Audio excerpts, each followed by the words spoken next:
ہمارے یہاں پر روایت کیا ہے بھائی؟ دیکھیں یہ جو بات کہی لکھنے والے نے کہ نبی کے اوپر جب پہلی وحی اتری تو دل کو دھویا، اس وقت کوئی تو ہونا بھائی، پہلی وحی اتر رہی ہے تو کوئی مشاہدہ کرنے والا تھا، کوئی تو ہونا چاہیے۔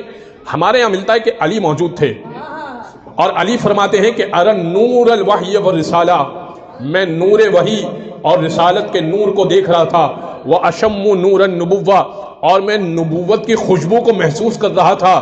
حدیث قصہ کے ان الفاظ کی طرف جائیے، انی اشم رائحۃ کانہا رائحۃ جدی رسول اللہ، اے مادر گرامی وہ خوشبو سونگھ رہا ہوں آپ سے جیسی خوشبو میرے جد کی ہو۔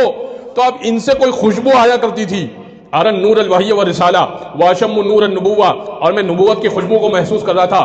وَلَقَدْ سَمِعْتُ رِنَةَ الشَّيْطَانِ، اور میں نے شیطان کی چیخ کو سنا، اور میں نے سوال کیا یا رسول اللہ ما حاضر رنا، یہ چیخ کیسی تھی؟ ادب دیکھ رہے ہیں علی بن ابی طالب کا۔ علی یہ سوال نہیں کر رہے، بہت باریک نقطے کی طرف آپ کی توجہ کا طالب ہوں، علی یہ نہیں کہہ رہے کہ شیطان نے چیخ کیوں ماری، علی یہ کہہ رہے ہیں یہ چیخ کیسی تھی، یعنی یہ بتانا بھی نہیں چاہ رہے محمد مصطفیٰ کو کہ آپ کے سامنے میں علم رکھتا ہوں۔ ادب دیکھ رہے ہیں علی بن ابی طالب کا۔ ما حاضر رنا، یہ چیخ کیسی تھی؟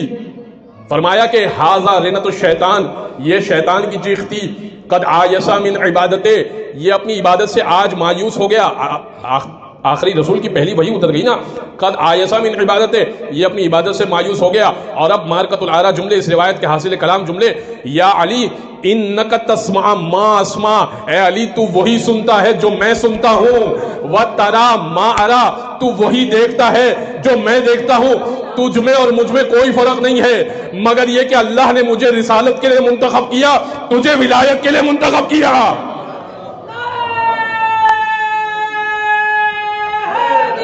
یا